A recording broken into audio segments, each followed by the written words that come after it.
When my wife and I bought this building and had it renovated and established this practice 23 years ago, our simple but a very sincere aspiration was that we wanted to create a place where everybody who came here felt loved and behaved in a loving fashion. Okay?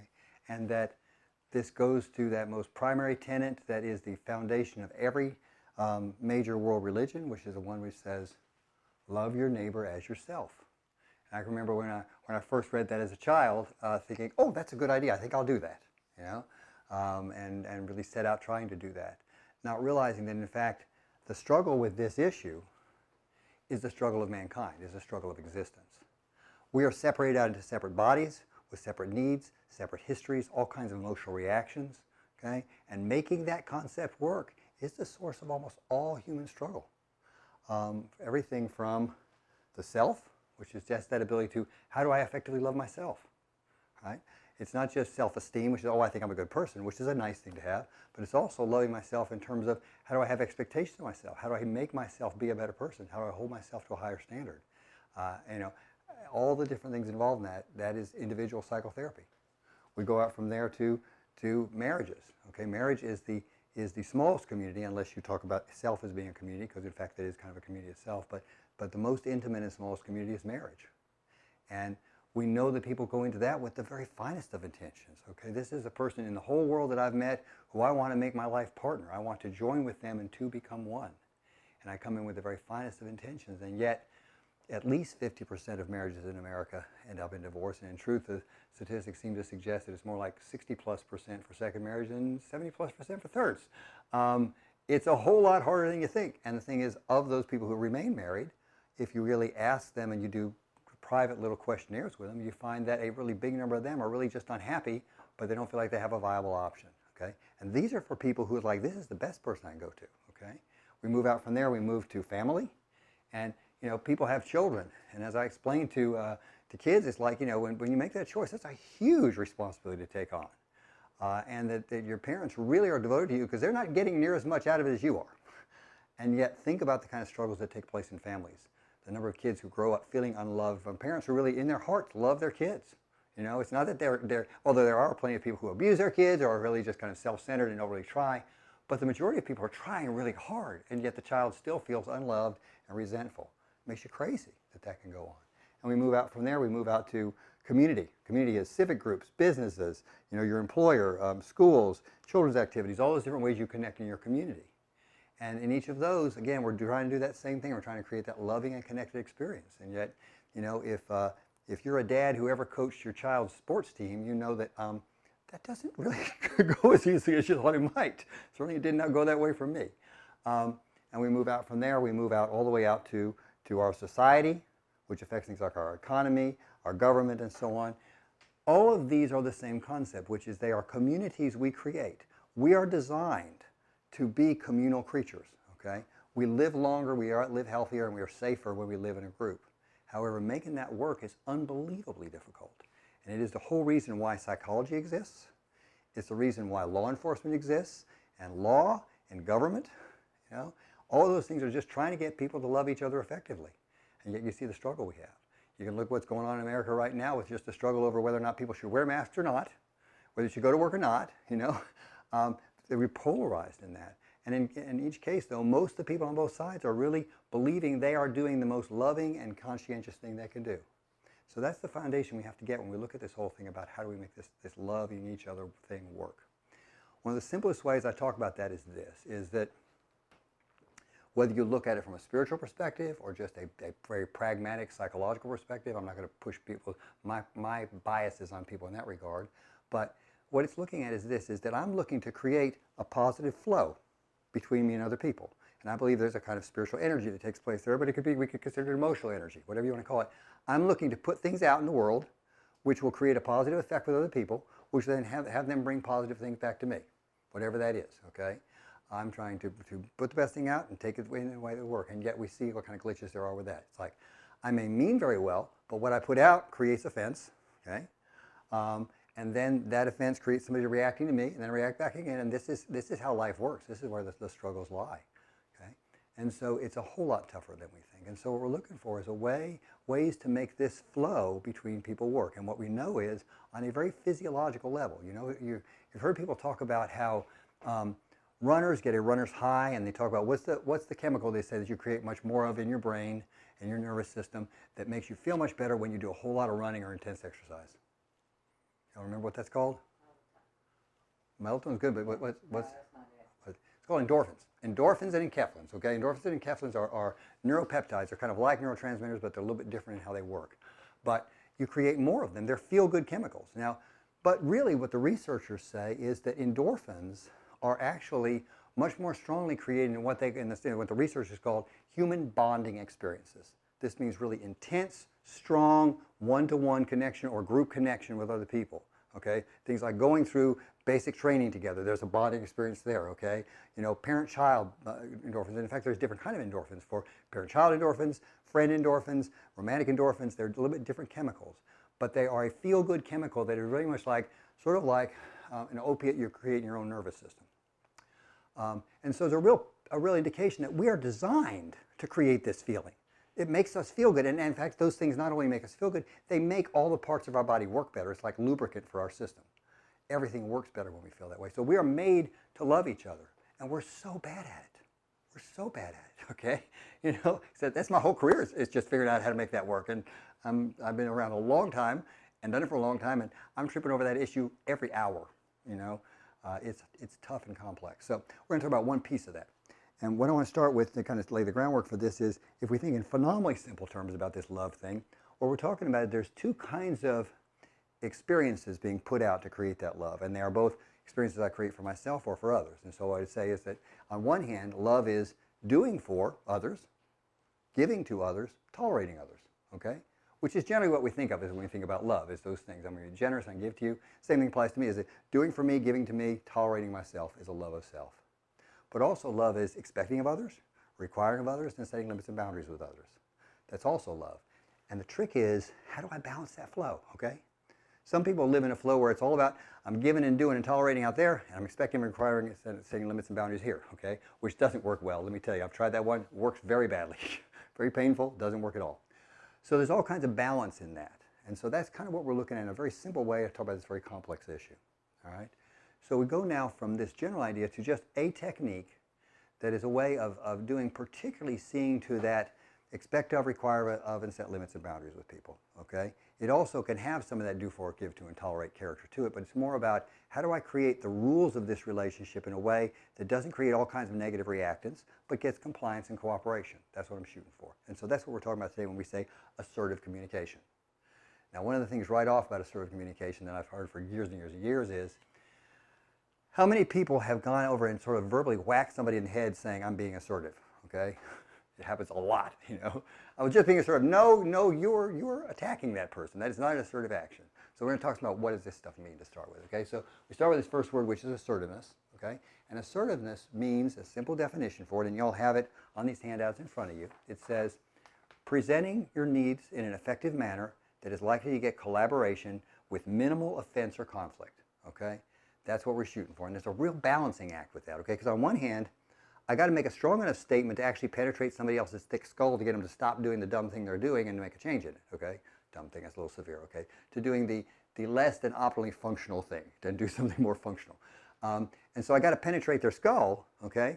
But I don't need to give them a brain injury in it. So I got to find a way to find that balance, and that's what it means, that balancing act. Now, sometimes on the political scale, on the big scale, they don't really seem to act like they understand that the principle is about making the impact without creating trauma. The point is missed in some places, but that's really what works best. I want to have an optimum impact with minimum damage, okay? And that's what assertiveness is.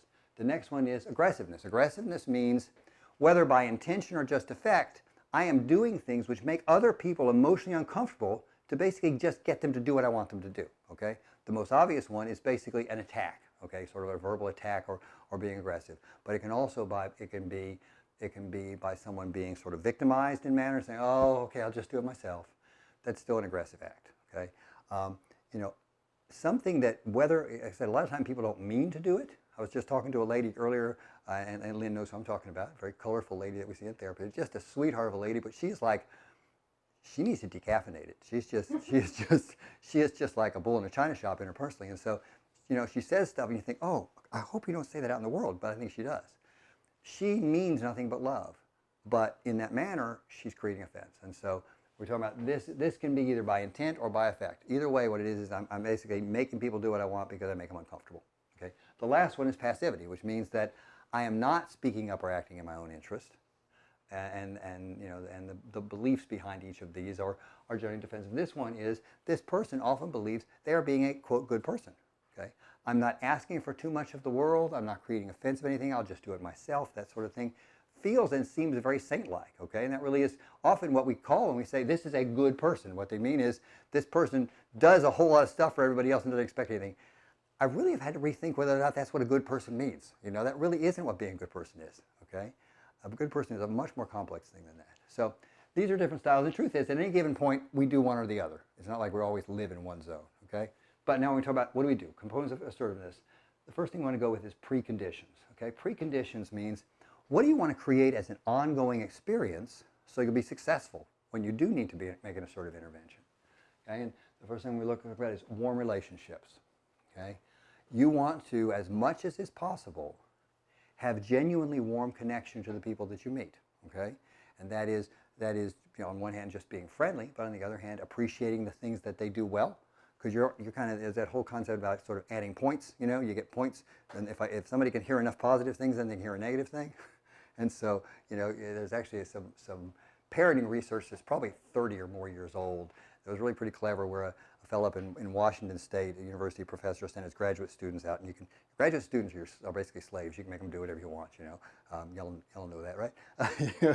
And especially in those kind of settings. So they literally had graduate students living in people's homes in the community. And their job was to be a fly on the wall. They were just a passive observer. They weren't a participant in the home. And they were simply indicating positive versus negative interactions between parent and child. And they had a whole list of things that indicated what made a positive, what made a negative. It might be something as simple as a dad going by and kind of chucking his son on the shoulder, or a smile or whatever. But they found that in those homes, the kids who did the best had basically kind of a 4-to-1 ratio of positives to negatives. And then when they look at different ratios, if you had a higher number of positives, you actually had a problem because you were spoiling and indulging kids, and they thought they were God's gift, and therefore they didn't behave well. So it's interesting how those things are balanced. I wish life was quite that simple, as I could just add up the numbers and be successful. But the thing is, we're talking about positive. So positive also by knowing people. It's not just by being pleasant, but by knowing people, by actually being interested in who are you.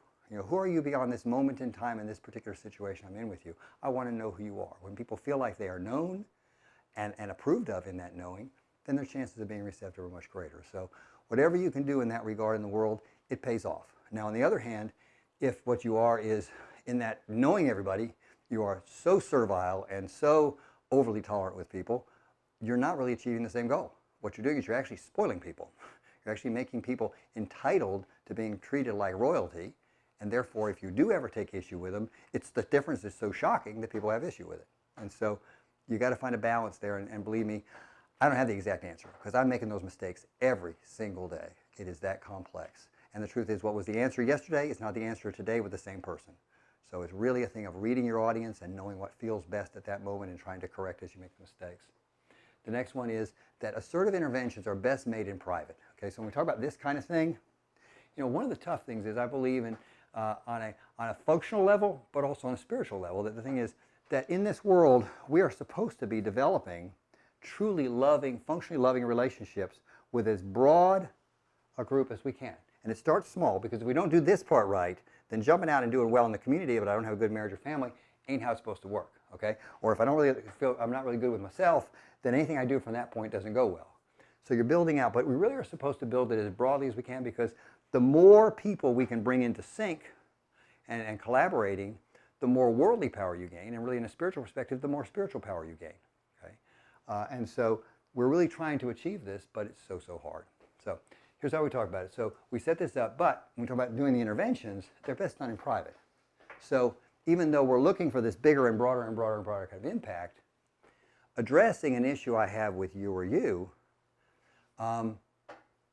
as part of a group, the chances of that going bad are so much greater, okay? Because one, by addressing an issue with you, I'm triggering some issue over here that's not even related to what I'm meant to be talking about. But it's like all of a sudden that person, oh, that's about me, and now they have the new reaction. So now we have a complicated deal. Or there's an issue about losing face. If I'm resolving this difficult issue that I'm already kind of embarrassed about, and I'm having to do it in front of other people, well, then my chances of reacting badly to that go up dramatically. And so even if the issue is part of a bigger group, it's best if it's done individually. Okay, so that's a real struggle. Just creating that opportunity and that time is one of the biggest things, and being able to do it without creating a new reactance is a tough one, but it's incredibly important. Now, talk about how we do it. So the first thing we start out with is a stepwise process, which is the first one is an empathy statement. And the empathy statement is this: you know, why is it that when we are challenged on some behavior we do, there's that immediate visceral kind of response as if we are being attacked? Okay, and that really has to do with basic fundamental survival mechanisms. Okay, that's really a very primitive aspect of ourselves that go back to basic animal programming. Anything that suggests that we're at fault will create this kind of unconscious, visceral, hands clenched kind of defensive response. That goes all the way back to a time when we were where we really were any interactions with human beings may be life or death. Like, for instance, did you know that, you know, the whole issue about the English, you know, the English drive their cars on the left side of the road, you know, and we shake hands with our right hands. That in times of yore, what would happen is when two mounted individuals were riding on the same road, approaching each other, they would approach from the left-hand side. Okay, one, because they could draw their sword if they needed to, but they would offer their hand, which meant that, okay, I'm not drawing my sword. I'm giving you my hand. You can hold my hand to make sure I don't stab you, okay? And that's really what, that is the basis of those two things. That's why we shake with the right hand. That's why the English drive on the left side of the road. That is the foundation of that. So you look at how fundamental it becomes, okay? And so we realize that what's going on right now is just about some silly thing that happened. But in our deep, deep programming, in the emotion centers of our brain, there's a much more fundamental thing going on there that has to do with survival and self-protection, and that's why we react that way. And so what we want is, we start with an empathy statement, okay? When we want to be private, we want to have a warm relationship with somebody. The empathy statement starts out with, I understand. And then you state that person's, the best you can do, you present that person's motives to them, okay? You know, I'll go with Lynn because she's such a great example. You know, say, Lynn, I know you love us so much, but it's not really good for you, and it's not really good for everybody else that you do as much as you do. You need to really, you know, it's not like we haven't had a conversation 1,000 times, you know, but I felt like it was the safest thing I could say. But it's that kind of thing. It's one, we want to present to that person what they would say back to you if you said, well, why'd you do that? When they tell you, when you know, you can almost predict why they would say that, make a shot at it, and then give that to them. So you're entering by saying, I understand this. I understand your motives are honorable. And even if you kind of are annoyed with them and you think their own motives aren't honorable, give them the benefit of the doubt and say that anyway, okay? Because it's just a better way to do it. So that's our start. The next thing we go with is we talk about problem statement, but, and then so I say, I understand that, you know, you really care about us and love us so much, you know, but when you do such and such, when you do this task, what you're doing is you're taking that responsibility away from office staff. One is they feel not as important in the office. Also, you know, you will begin to create an expectation that you're going to do that all the time. And when you do need them to do it, they're not even going to know how to do it or expect that they're supposed to do it. So one, you talk about, the next thing we talk about problems, we talk about the but part is, you talk about behaviors. You try so hard not to say things like inconsiderate, irresponsible, insensitive, lazy, any kind of words that are negatively descriptive. You want to just stick with behaviors. When you do this behavior, this thing happens, okay? When we stay away from character and we just talk about behaviors and situations, it just works so much better. It just works so much better. So we want to stay with just behavioral kind of descriptions. The next thing we go to is an alternative statement, which is, you know, so in the future, could you do such and such? Now, the truth is a alternative statement generally requires discussions, okay? Because generally most problems are not simply solved in one singular way, okay? But what you look for is you kind of invite discussion, but you may make a suggestion. Might we try such and such, you know, but what do you think will work? So you're going to try to create a dialogue, and then that moves on to, from that you get to the discussion and a conclusion, okay, which is, so what are we going to do? Now, when we get to the end of this, sometimes that kind of falls apart, okay? Because it may be, there are so many big and small things we deal with in life, we can't do this whole formalized process every time because then it feels weird. It feels controlling, and so on. So if I can make reference to the first couple of things and make an allusion to the next one, it may very often be appropriate for me to leave it to that other person to figure out how this thing is to be resolved, okay? Because like I said, you don't want to do, one of the worst things that psychologists do, because having lived around psychologists for a long, I know, and teach people to do is weird stuff, okay? Stuff that's like, nobody would do and say that in the real world, and people teach them to do it, and then people go out and do it, and it doesn't go well, and they wonder why. It's like, because it was a weird thing to do. So, whenever you're interacting with people, do what feels normal and acceptable, okay? You've lived in this world. You can read your audience. You're looking at that person's face and eyes, okay? Don't do something because it feels like I'm doing all the right steps. Do it because at that moment it feels like it's being well and naturally received, okay? And be willing to kind of bend these some, okay? And don't feel like you need to address every time something comes up either, because again, then you become this kind of pain in the neck. It's a real balancing act on that one, okay? So, kind of some other things I sort of jumped past here is where's our outlines from oh, there we go, the ebooks, Something I meant to mention earlier was this is, my wife and I did these 23 illustrated ebooks, a lot of which is coming out of the 8 years of weekly newspaper columns that we did, and dealing with the kind of the column was called Real Life Answers, the book series is called Real Life Collections, and it's because it's stuff based on people's day-to-day stuff. People would write into us and say, this happened in my house, and we were trying to say, okay, what do we, how do we address this? How do we address their problem? How do we try to teach people something in general? How do we give them something to carry away with this? So it's very pragmatic, practical stuff. The interesting thing that happened once we put all this together was I realized that of these 23 ebooks, 15 of them have the word community in them, okay? And that wasn't really the original design, but it just sort of unfolded to us as we did it. Realized that is what it's all about, is creating and maintaining functional community in your life, whether it's a one-to-one friendship, or a marriage, or a family, or a club, or a business, or a country. It's that ability to create functional community. And so that ended up being probably the most central theme of our whole existence, is figuring out how to do that. And so when we came into this practice 23 years ago, that was like, that's our aspiration. And the truth is, we're doing much better than we did 23 years ago. But I'm still amazed at, it's like, wow, that was a dumb thing for me to do. That wasn't handled well.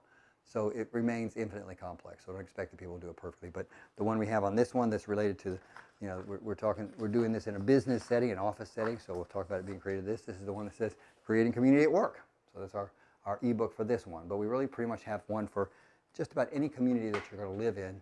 And it not only gets to these general principles, but it gets to the very specifics about how you do this. One of the biggest things I talk about, one in the column that we talked about, but also in my senior ladies group, the word that we have come to use over the years is finesse, okay? And they love that word. That is the word they throw around all the time, because these are a group of ladies who are just as good at people as you'll ever meet, just really, really kind, generous, caring, compassionate, people, but they were all having significant issues in their adult families, and their kids who had grown up and so on. As they worked on, what they were realizing was often their own emotional intensity about the importance of these relationships was the very thing that was creating a reactance. And so they've really gotten just so far, no, take a breath, finesse it, finesse it. And what we've seen is that those relationships, they have become much more important in their families' lives. Their adult children and grandchildren are in their homes a lot more. They're much more integrated into their lives. And so every time when they come in, they're frustrated with some ridiculous thing that happens, that word will sort of ring through the room. So that's kind of the key principle of life is life is so complex, and human relationships are so complex. And the thing is, we have to pay attention.